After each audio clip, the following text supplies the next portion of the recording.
Vamos aprofundar agora em cada uma das classes, especificamente. Em relação aos salicilatos, o principal deles é a aspirina. O mecanismo de ação é a inibição irreversível da COX, que a gente já viu anteriormente. Em relação a propriedades farmacológicas, nós temos as analgésicas, antipiréticas, anti-inflamatórias. Em relação à duração da ação, ela não está relacionada com a meia-vida plasmática, como a gente tinha visto anteriormente, por conta da inibição irreversível da aspirina. Em relação aos principais efeitos adversos, nós temos os gastrointestinais, como a gente também tinha visto, que ocasiona gastrite, erosão, sangramentos focais. Tem o quadro salicilismo, que é uma emergência clínica muito significativa, que é a intoxicação aguda pelo salicilatos. Pode ter quadro de erupção cutânea, em relação a até mesmo intolerância. É importante saber também, piora de asma, tudo bem? É o que acontece. Estão lembrados que a gente falou no começo do vídeo que os leucotrienos são os principais eucosanoides envolvidos na fisiopatologia da asma? Pois bem, no caso, como a aspirina vai inibir a ciclooxigenase, então o ácido araquidônico que estaria disponível para ser metabolizado pela COX acaba pegando a via da lipoxigenase. Então, por conta disso, como você tem uma maior quantidade de ácido araquidônico na via da lipoxigenase, você vai ter uma maior produção de leucotrienos. Então, com a produção maior de leucotrienos, aquelas pessoas que já têm uma tendência à asma podem desenvolver uma exacerbação da asma caso tomem aspirina. Isso aí, pessoal, tem que tomar um pouco de cuidado, porque não é todo asmático que toma aspirina que vai ter essa piora, não. É uma porcentagem. Mas, sei lá, 5% do. Eu não sei exatamente a porcentagem, mas vamos dizer, 5% dos asmáticos que tomam aspirina vão ter esse quadro de piora. Mas aí, essa piora pode acontecer por conta desse mecanismo. A explicação dessa piora é isso. Outro efeito colateral importante é chamado síndrome de Rey. Eu não sei como é que se pronuncia isso direito, mas eu vou chamar de Rey. Síndrome de Rey é uma síndrome característica de quando você administra a aspirina, ácido acetilsalicílico, para crianças ou adolescentes viróticos ou pós-virose. Essa síndrome é uma síndrome muito grave, gravíssima, caracterizada por uma encefalopatia e por uma disfunção hepática aguda, com infiltração de gordura no fígado. Então, é um quadro assim, de alta instabilidade. Ela também ocasiona alcalose respiratória, porque ela atua estimulando o centro respiratório. Pode também originar acidose metabólica e distúrbios da hemostasia, como a gente tinha visto. E interações medicamentosas, é bom você evitar a administração de varfarina combinado com aspirina, já que os dois têm efeito na cascata de coagulação, e também de agentes uricosúricos. A aspirina ela se liga muito fortemente em proteínas de ligação na corrente, no citoplasma. Então, como ela se liga muito fortemente a essas proteínas de ligação do citoplasma, ela acaba retirando deslocando outros fármacos que poderiam agir nas células. Então, essa aspirina é um medicamento que normalmente você deve evitar interações medicamentosas porque ele acaba arrefecendo o efeito de outros fármacos. Por exemplo, você normalmente evita administrar um IECA com aspirina, justamente por causa desse arrefecimento do efeito do IECA por conta da administração conjunta com aspirina. A outra classe é do paraminofenol, que o principal exemplo é o paracetamol. O paracetamol ele é um inibidor fraco da COX a nível periférico e ele pode inibir a COX-3. Então, por isso que ele é muito útil em quadro febril. As propriedades farmacológicas dele, analgesia e antipirese, mas é bom destacar que ele tem um baixo efeito anti-inflamatório. Isso também cai muito em provas. Ele tem um efeito anti-inflamatório muito, muito fraco, comparado com a aspirina, por exemplo. Outros efeitos adversos, os efeitos adversos que ele pode ter, em geral, poucos em doses terapêuticas. Mas quando você toma em uma dose muito elevada, acima de 4 gramas ao dia, você pode ter um quadro de hepatotoxicidade grave. E isso aí é algo significativo. Nesse quadro de hepatotoxicidade grave, o principal tratamento é com essa substância aqui, N-acetilcisteína. É a substância utilizada contra a overdose de paracetamol. E também, em geral, o paracetamol é muito prescrito para crianças, justamente porque ele não causa aquela síndrome de Rey que a gente viu anteriormente no caso da aspirina. Já nos derivados do ácido fenilacético, o principal é o diclofenaco. O mecanismo de ação é uma inibição não seletiva de COX. As propriedades farmacológicas são aquelas típicas, anti-inflamatória, analgésica, antipirética. E os efeitos adversos também são aqueles típicos. Gastrointestinal, reações cutâneas, alérgicas, uma disfunção renal. Em relação ao derivados do ácido propiônico, os principais nós temos ibuprofeno, naproxeno, oxaprozin.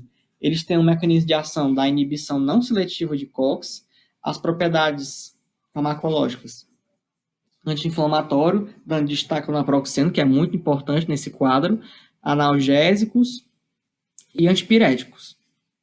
E em relação aos efeitos adversos, eles têm um efeito adverso gastrointestinal mais leve do que o da aspirina, mas também pode ocasionar cefaleia, tonturas e até ototoxicidade.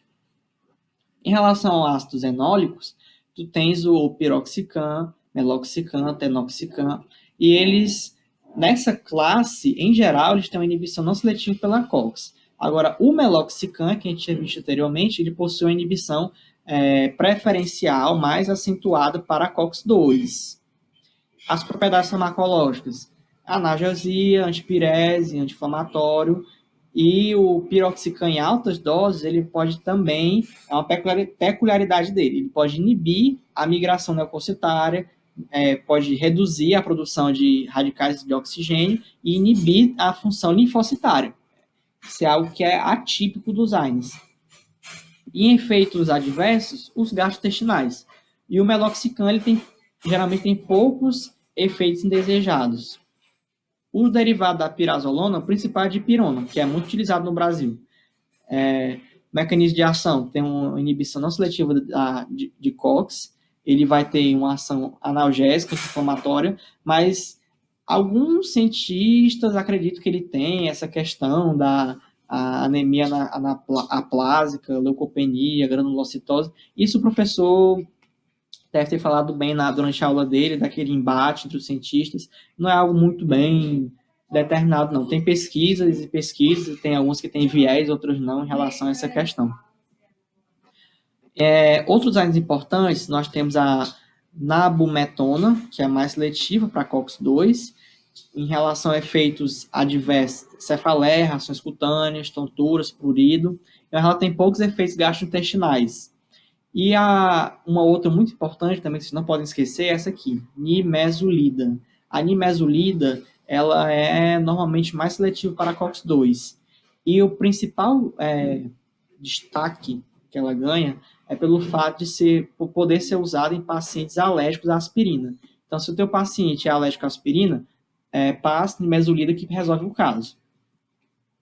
Vamos entrar agora na classe do Celecoxibs. Dos coxibs, desculpa. O exemplo, nós temos Celecoxib, Rofecoxib, Etoricoxib, Valdecoxib. Em relação à contraindicação, a principal que vocês não podem esquecer para nenhuma prova é essa daqui, a hipersensibilidade às sulfonamidas. Estão lembrados lá no começo do vídeo que eu falei que o inibidor seletivo de COX-2 é uma molécula mais complexa, que tem uma estrutura polar, que é uma radical sulfonamida? Então, pronto. Aquelas pessoas que têm uma alergia, que têm uma hipersensibilidade à sulfonamida, não podem ingerir, não podem tomar um coxib, porque o coxib possui o radical sulfonamida nele, na estrutura dele. Outra contraindicação são pessoas que têm insuficiência renal. Então, vamos lá. Em relação aos eventos adversos, nós temos os cardiovasculares, que a gente já viu anteriormente, o evento trombótico, hipertensão. tem efeitos adversos renais, que você tem a diminuição da taxa de filtração renal, e alguns outros. Em relação a outras contraindicações, os pacientes asmáticos, que são sensíveis à aspirina, como a gente já explicou anteriormente, também não é recomendável se utilizar coxib para ele. Os pacientes que têm a ICC, que pode agravar o quadro com os eventos cardiovasculares adversos, e os pacientes com úlcera ativa ou hemorragia gastrointestinal, também prefere-se não utilizar os coxibs, porque, em geral, os pacientes que têm a úlcera ativa, que está sangrando, eles têm maior tendência a formar trombo. E aí, você dá um medicamento que já favorece trombose, você pode ocasionar uma isquemia mesentérica, que aí é uma complicação muito grave. Pode até ocasionar a morte do seu paciente. As principais contraindicações para os AINES, no geral, seria você ter o histórico de úlcera péptica, intolerância a AINES, você ter ser alérgico a AINES, você ter sangramento, diátese hemorrágica, você ser a criança e adolescente com virose, os asmáticos, como a gente falou com vocês anteriormente, não é todo asmático vai ter piora da asma com AINES, mas alguns vão ter, alguma porcentagem vai ter. O paciente que tem disfunção renal ou insuficiência renal, ou que está usando uma droga nefrotóxica, que os AINES vão piorar esse quadro. Paciente com ICC, hipoglicemia, cirrose hepática, que pode prejudicar o metabolismo de primeira passagem, isso pode ocasionar doses muito maiores de AINES no organismo. E a gravidez, ela se constitui numa contraindicação relativa para o uso de AINES.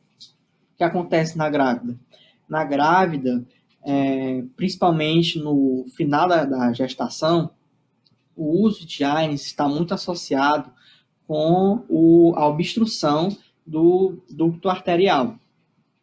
E isso aí é uma emergência obstétrica, no caso. Então, e além disso, o uso de AINES no segundo e terceiro trimestre da gestação está relacionado com maior índice de hemorragia pós-parto. E aí, no caso, você só poderia utilizar o AINE em casos específicos com observação do obstetra.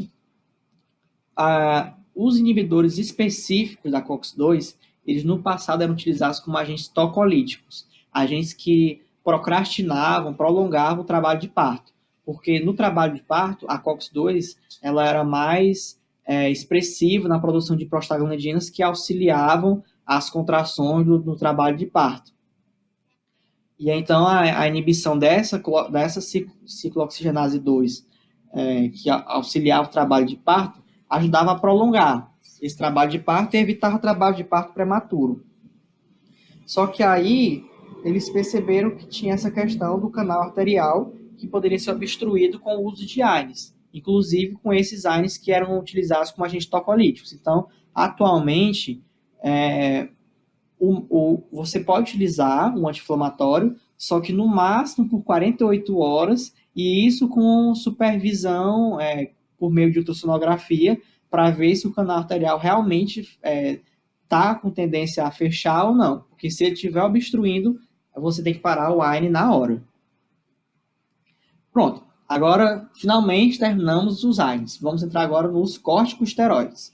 Os corticosteroides, para a gente só fazer uma rápida revisão de fisiologia. Nós temos acima dos nossos rins, nós temos uma glândula chamada suprarrenal ou adrenal. Essa glândula, ela funciona por meio do eixo hipotálamo, hipófise, adrenal. Essa glândula, ela é constituída de cápsula, córtex e medula. Vendo aqui nessa divisão, a gente percebe que o córtex ele possui 3 divisões. Ele pode ser dividido em zona glomerulosa, que é a zona mais externa do córtex, e nessa zona glomerulosa nós temos a produção de mineralocorticoides, especificamente aldosterona. A zona intermediária do córtex é a zona fasciculada, no qual se produz glicocorticoides, especificamente cortisol, e na zona mais interna do córtex nós temos a zona reticular, que é responsável pelos androgênios adrenais. E a medula, adrenal, região mais interna dessa glândula, é responsável por catecolaminas, pela síntese de catecolaminas, epinefrina e norepinefrina. Então, os corticosteroides, eles vão ter uma ação semelhante ao cortisol fisiológico. O que acontece? Qual é a ação anti-inflamatória dos corticosteroides? Os corticosteroides têm uma ação anti-inflamatória muito maior, muito mais, uma gama de ação anti-inflamatória muito maior do que os AINES. Por quê? Vamos analisar primeiramente a síntese de eicosanoides. Enquanto os AINES atuavam somente aqui na enzima ciclooxigenase, os corticosteroides, eles atuam primeiramente na fosfolipase A2. Então, eles já atuam logo no começo da cadeia. Já atuam inibindo a enzima que produz o ácido araquidônico. E, além disso, eles também vão diminuir a indução de ciclooxigenase 2. Então, eles acabam também, de certa forma, inibindo a COX-2. O que acontece com isso? Eles acabam diminuindo a quantidade de prostaglandinas e leucotrienos que seriam produzidos no processo inflamatório. Então, a resposta anti-inflamatória dos corticosteroides é muito mais eficiente. E, além disso, além de atuar na síntese dos eicosanoides, eles atuam em outros fatores do processo inflamatório, que os AINES não atuam normalmente. Então, por exemplo, no caso aqui dos macrófagos e dos monócitos, eles vão bloquear a produção e liberação de citosinas, eles vão diminuir a produção do complemento, além de também atuar na síntese dos eicosanoides. Nas células endoteliais, eles vão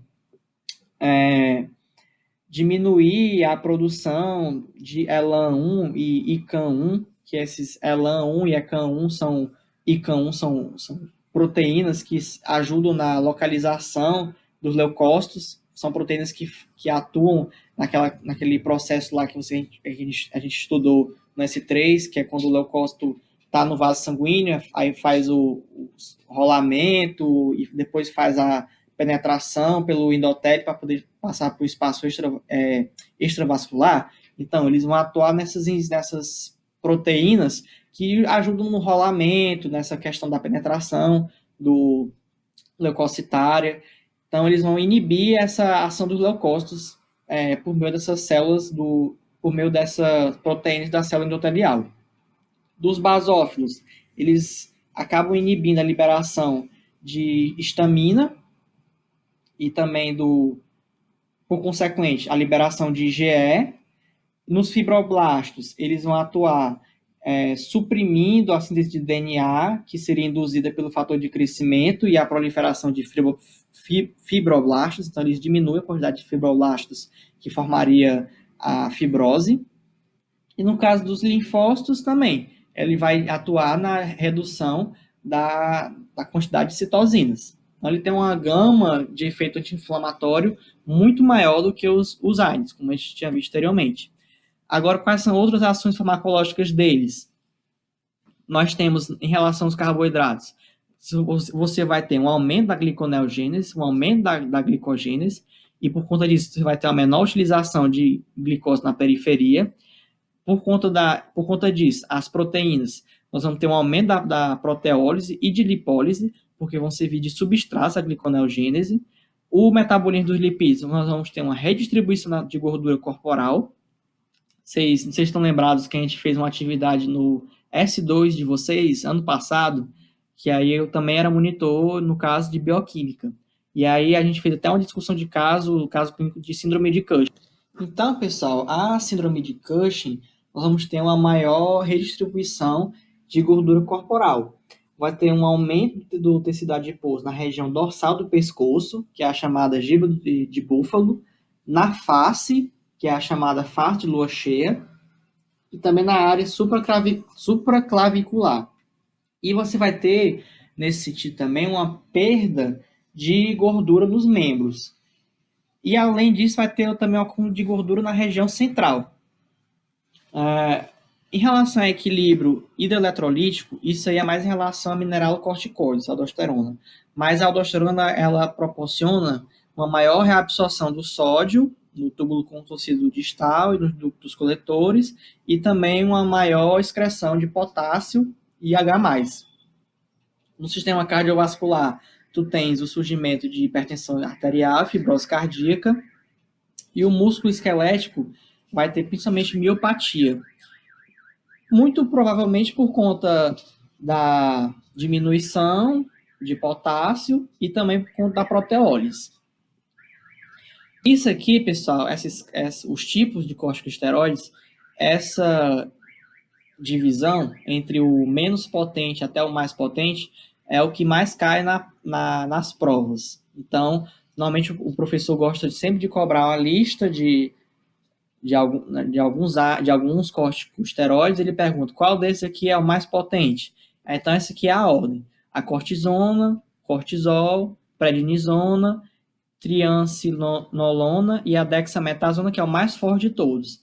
Dexametasona, quem fez a atividade do S2 no ano passado, deve se lembrar que até existe um teste, o teste da dexametasona, que é utilizado tanto para você ratificar um paciente que tem hipercortisolismo, como também para poder averiguar se aquele hipercortisolismo é decorrente de um fenômeno ACTH dependente ou ACTH independente.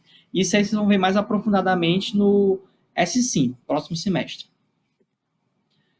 As indicações terapêuticas para se utilizar corticosteroides, nos casos de doenças endócrinas, é quando você tem uma disfunção da tua adrenal. Então, se a tua adrenal, por exemplo, se tem doença de Addison, que é a doença que você vai ter uma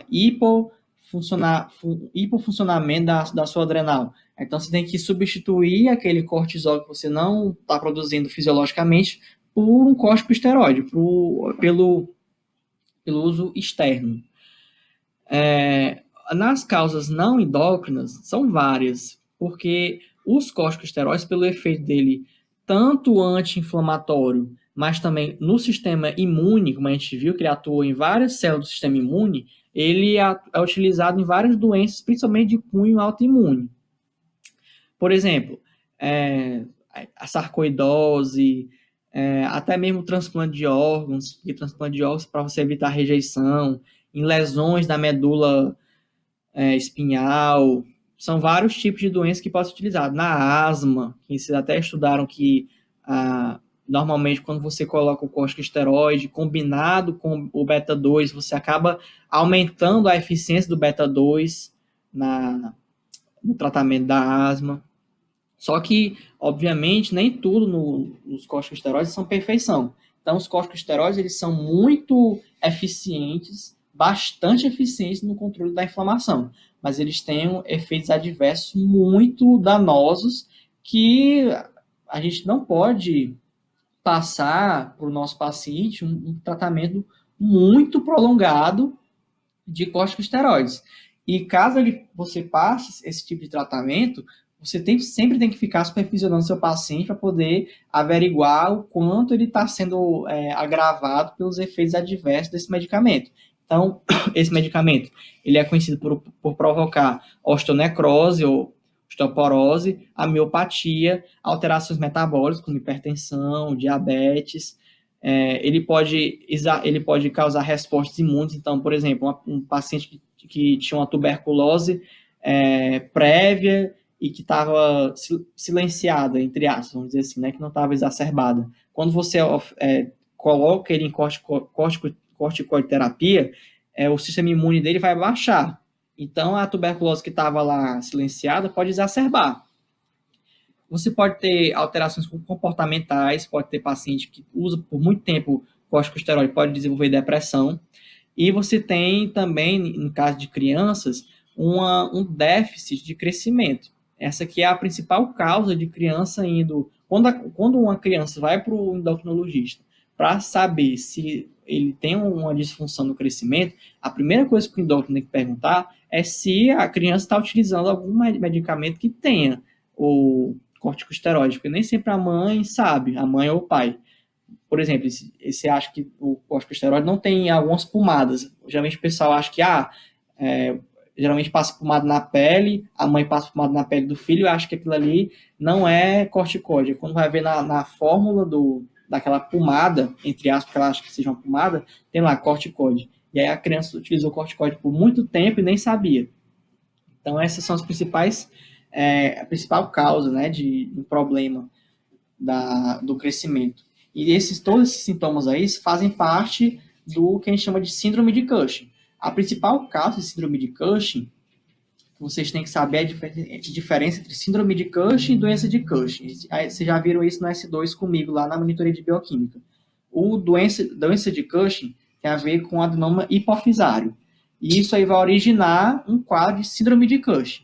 A síndrome de Cushing é, como a gente viu, síndrome do S1, conjunto de sinais e sintomas. Então, a síndrome de Cushing são todos esses sinais e sintomas adversos que acontecem com base na utilização por longo prazo de um corticosteroide, a exposição em doses suprafisiológicas de corticosteroide. E a principal causa de síndrome de Cushing é iatrogenia mesmo, é você tomar o corticosteroide por muito tempo. Então, a gente sempre tem que tomar essa precaução na hora de recitar o corticosteroide para os nossos pacientes. Pessoal, ó, acabou o vídeo. Muito obrigado por quem assistiu até o final. Então, até quarta-feira no nosso FAF, quando a gente for fazer nossa atividade de consolidação do conhecimento. Obrigado, um abraço a todos.